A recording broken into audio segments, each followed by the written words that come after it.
Nabi-nabi itu diminta sama Allah komitmennya bi ayyabudu, gambaran nyembah sapa para annabiyun Allah ing Allah. Wa ulan aja-aja sapa para nabi ila ibadati maring nyembah ning Allah. Wa dzikru khamsati utai nyebut nabi 5 iku min atfil khos, iku setengah saing ataf khos alal ami ing atase am. Maksudnya wa min nuhin wa ibrahim itu kan jenenge nabi, jeneng khusus. Padahal tadi menanten kata-kata nama minan nabiyin, yang minan nabiyin kan kata umum yang harusnya sudah memasukkan apa Nuh, Ibrahim dan apa Musa. Jeneng apa min atfil khos alal am. Wa akhadna lan ngalap ingsun minhum sanging para nabi mitsakon ing perjanjian ghalidon kang berat, syadidan tegese berat. Bil wafa iklan nuhoni bima klan perkara halamalu kang padha nanggung sapa anbiya iku ing ma. Wa wa ta'al mitsak al ghalid iku al yaminu sumpah billahi kelawan atas nama Allah taala. Sema akhoda mengkoni ngalap sapa wa taala al mitsak ing mitsak tujuane lias alas shodikin. Lias ala supaya takok sapa Allah as-shodikin. Maksudnya takok minta pertanggungjawaban as-shodikin ing pira-pira wong sing jujur, ditakokno ansidkihim saking kejujurane shodikin. Fi tablighi risalati ing dalam menyampaikan risalah. Kena apa para rasul sing mesti bener kok ijek ditakoki mergo tabekitan. Krana bentas-bentasno ta krana nyalah-nyalahno. Para rasul kan ditakoki, kowe apa wis nyampekno risalah? Kok nganti jakno wong kafir apa kowe ora nyampekno risalah? Para rasul menjawab, sudah ya Allah. Tabkitan krana nyalahno lil kafirin kedhe pira-pira wong kafir sing ngingkari bihim lan rusul. Wa a'adda lan nyediano sapa Allah taala lil kafirin kedhe pira-pira wong kafir ngafiri bihim ing para rusul Allah nyediano adaban ing siksa aliman kang larakno. Mukliman tegese siksa sing larakno. Huwa tedawuh wa adalil kafirina adzaban alima iku atfun iku dina atofno ala akhotna ing atase lafat akhotna. Nggih mon kula terangaken nggih dados napa sing terkenal nggih teng akhir surat Tobat nih napa maka li ahlil madinati wa man hawlahum minal a'rab ayatakhallafu ar-rasulillahi wa la yarubu bi anfusihim napa an-nafsi. Dados riyen putune Zubair nu sahabat Zubair bin Awam. Ya Zubair bin Awam nu gak ada anak namanya Abdul bin sinten Zubair. Ya. Zubair niku nak anake cilik digendong. Niku senengane drijine dilebokno gegere bapake. Nggih, drijine dilebokno bekas luka teng napa? Gegere bapake. Jadi dulu ketika perang Uhud dan berbagai peristiwa semua panah yang mengarah ke Nabi niku didekengi mbek sahabat niku dengan tubuhnya.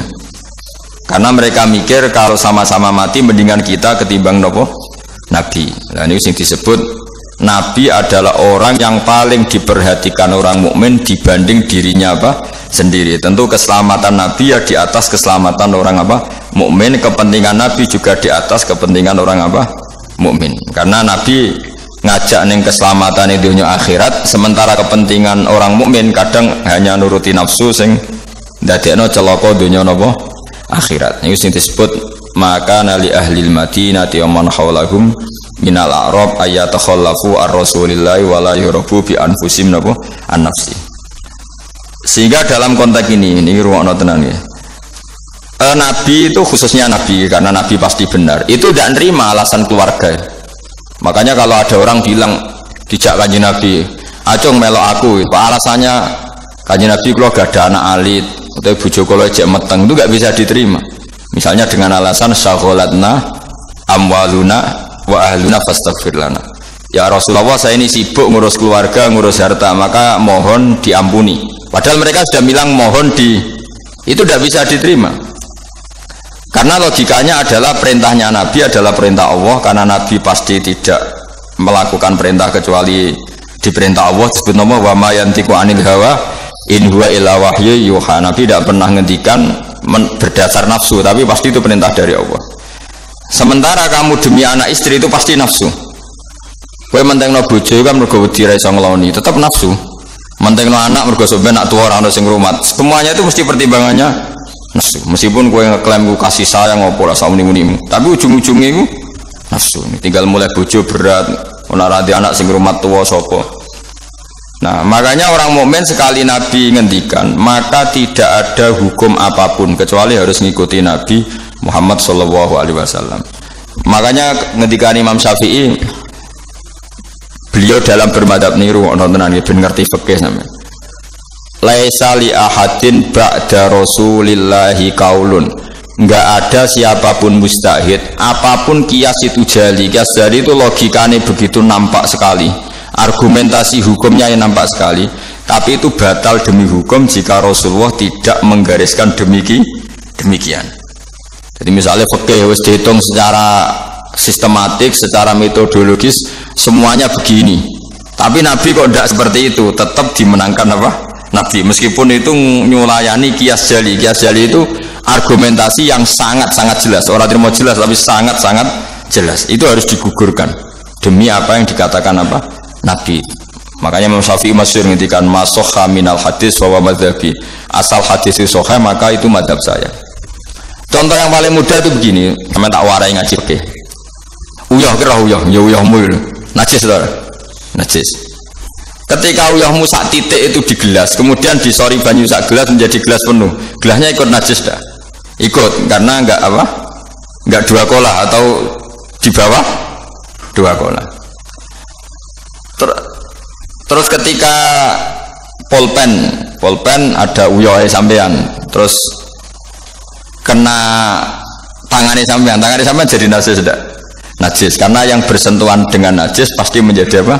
Najis. Itu kaidah fikih. Jadi asal air itu tidak posisi warid, sing dijokno, saya ulang lagi. Kecuali air posisi dijokno, misalnya tangannya sampean kena uyah terus mbok gebyur banyu itu suci. Tapi kalau uyah itu di gelas, kemudian air itu dijokno tapi saat posisi dia apa? Di gelas itu najis semua. Wah intinya ya tenang, sampean rungokno kok mungkin sampean paham duduk perkara ini. Sesuatu yang kena najis itu pasti menjadi apa? Najis. Dan itu kaidah yang diakui semua ulama seluruh dunia. Tapi problemnya cara riwayat adalah kata Sayyidah Aisyah, saya sering ro'imani dari bajunya Rasulullah. Saya ulang lagi. Kuntu ufarriku mani ya Rasulillah min saubi. Kulo sering ngeroi manine Nabi di bajunya Nabi. Kemudian Nabi sholat dan tidak membasuh baju itu. Singkat cerita, akhirnya mau tidak mau ulama seluruh dunia mujma'alnya mengatakan mani itu suci. Sama keyakinan mani suci apa najis? Suci. Ya, orang mani itu najis. Keyakinan mani itu suci. Suci. Bang. Ulama satunya darah mani itu suci. Nah, padahal ini menyulayani ku bedani teori kias jali. Mani ini kan keluar dari makhrajul bauli. Gelem ra gelem mani umpama suci lah itu kan keluar dari makhrajul bauli, tempat yang dipakai keluar kencing, air seni. Mani pasti keluar lewat situ. Logikanya kalau mani yang cair ini lewat sesuatu yang ada najis, logikanya akan kena najis. Dan itu Imam Syafi'i disoal. Masyhur itu perdebatan Imam Syafi'i sama ulama seangkatannya, sampai beliau dimaki-maki. Laukanal mani yutohiron laka nafi makhrojihi ma yunajjisuhu. Kalau nanti apal tak biar nanti saya ulang lagi ya. Laukanal mani yutohiron laka nafi makhrojihi ma yunajjisuhu. Kalaupun mani itu suci, toh nanti kalau keluar pasti tersentuh oleh sesuatu yang menajiskan, karena dia harus keluar lewat makhrajul baul. Terus Imam Syafi'i marah besar itu masyhur, sampai Imam Syafi'i darani Nasirus Sunnah. Sudah saya katakan kita berfikih itu berdasar dawuh Nabi. Sing duwe Islam Nabi, nak muni Nabi ra muni najis ora sak cangkeman. Kok nganggo kias barang ora ana dawuh Nabi. Wong Nabi sing ngendikan kok ijek mbok kias. Napa kowe ape dadi nabi? Ya sudah seperti itu. Karena ya tadi an-nabiyyu aula bil mu'minina min anfusihim wa azwajuhu ummahatum. Jadi dalam fikih sekalipun kalau Nabi sudah ngendikan itu kias jali, itu enggak ganggu.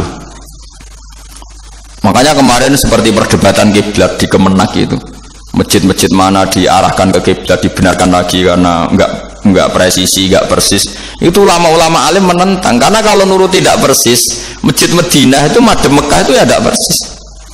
Rumah samu masjid Demak tidak persis. Masjid Madinah itu madhep kiblatnya itu tidak persis. Takokno wong sing ahli falak.